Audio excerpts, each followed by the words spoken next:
having patience and forgiveness for yourself. One of the most prevalent human instincts is to work and get through things in a productive way that will help us to ensure our survival. And when we find ourselves not quite measuring up, one of the next most prevalent instincts we may have is to beat ourselves up. While some self-criticism can be a healthy way to help us grow and improve ourselves through honest feedback, there comes a point when we may begin to be too hard on ourselves for messing up.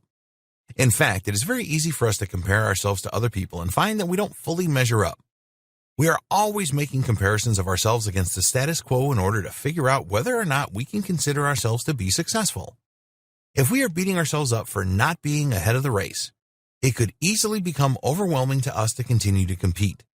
Every time we don't perform the way we believe we should in comparison to others, we will have more and more additional stress. We will have invisible reasons as to why we are less than those around us.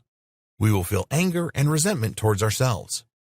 This anger and resentment can eventually become toxic and dangerous.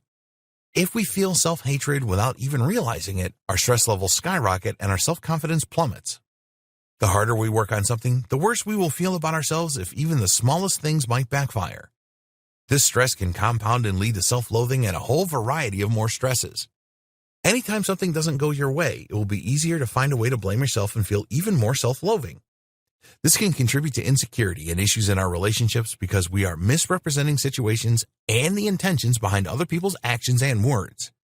Insecurity and self-criticism can cause us major damage. It is so important to be able to identify it before it gets out of hand. And if you identify it already acting in your life, don't worry. The best way to get yourself back on track is actually rather simple. Accept your flaws and what you consider to be your mistakes. Accept where you are in life and what you have or haven't done to get where you are. Take all of these things and accept them as a part of your experience and forgive yourself for anything you feel you have done wrong or could have done better.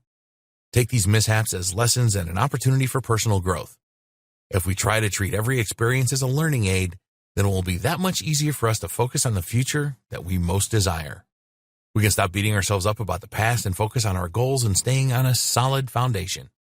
This may seem like a difficult thing to do, but stop and consider the way you treat others. Surely your loved ones have made mistakes in the past and possibly sabotaged their own success as well. Maybe they work very hard and are very harsh with themselves when they don't achieve their desired results.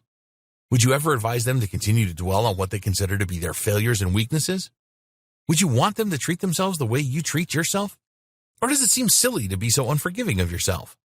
To the point that it impacts your self-image and may even hold you back from achieving your goals. Treat yourself the way you would treat your own family, the way you would treat your closest friends or a child. Forgive yourself for not always doing everything the way you wish you could, and remember that every day is a new opportunity to make progress in the area you care about the most. Be kind to yourself when you make a mistake. Forgive yourself for things that have been weighing you down, and look at the past for the lessons that it may hold.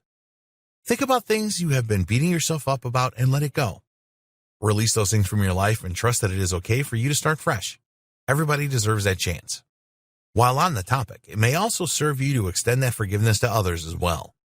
If you are holding grudges about things from the past, you are carrying that stress with you every single day. Do what you can to forgive others for how they have hurt you. Not for them or to repair a toxic relationship, but to give yourself the freedom to move on from the situation and make a clean slate where you can move forward unimpeded by the pains of the past. It's worth it.